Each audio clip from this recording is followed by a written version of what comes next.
Pemirsa, PPKM level 4 berpanjang hingga 2 Agustus mendatang. Pedagang merasakan dampak dari perpanjangan PPKM karena operasional hanya sampai pukul 1 siang.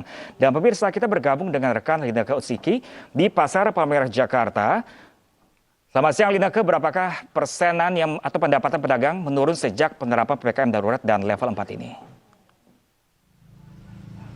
Benar sekali Pram dan juga pemirsa, berbicara mengenai perpanjangan PPKM level 4 ini tentunya berdampak sekali pada roda perekonomian masyarakat.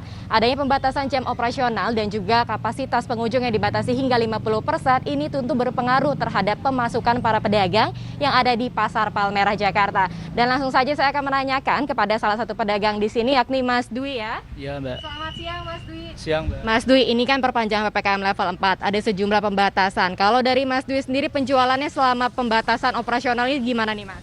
Ya selama pembatasan ini penjualan sedikit menurun Mbak, dari yang semula normal sekarang menjadi kurang lebih 50% lah, katakanlah begitu. Kurang lebih 50%. Kalau dari Mas Dwi sendiri ada cara menyiasati nggak Mas? Mungkin dengan menaikkan harga barang pokok atau gimana Mas? Kalau untuk naikkan enggak ya Mbak, karena konsumen nanti juga ngeluh. Ya kita jalan apa adanya lah. Ya kami harap PPKM segera tidak diadakan lagi. Udah cukup. Tapi yang terakhir, kalau dari Mas Dwi sendiri sebenarnya mendukung nggak Mas dengan adanya perpanjangan PPKM level 4 ini? Ya dari pribadi sih kurang mendukung karena berdampak sekali sama pedagang, semuanya nggak saya tok gitu. Ya, baik, terima kasih banyak Mas Dwi, kita doakan semoga jualannya cepat laku ya Mas, sehat selalu Mas Dwi.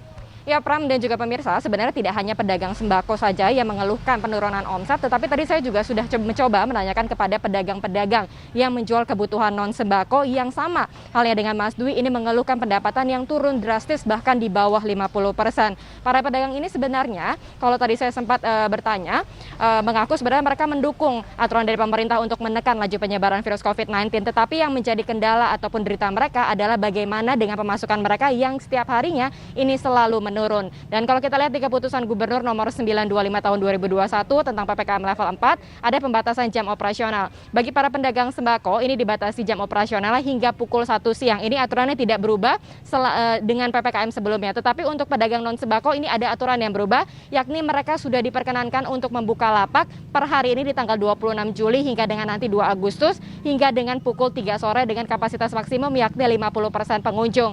Dan antisipasi yang dilakukan oleh pengelola Pasar Palmerah ini agar jangan sampai ada pedagang-pedagang nakal kemudian yang membuka lapak jualannya melewati jam operasional, yakni dengan mematikan saluran listrik yang ada di Pasar Palmerah pada pukul 2 siang. Kembali ke Pram. Ya, Lineke Utsiki melaporkan langsung dari Pasar Palmerah, Jakarta. Terima kasih dan selamat bertugas kembali.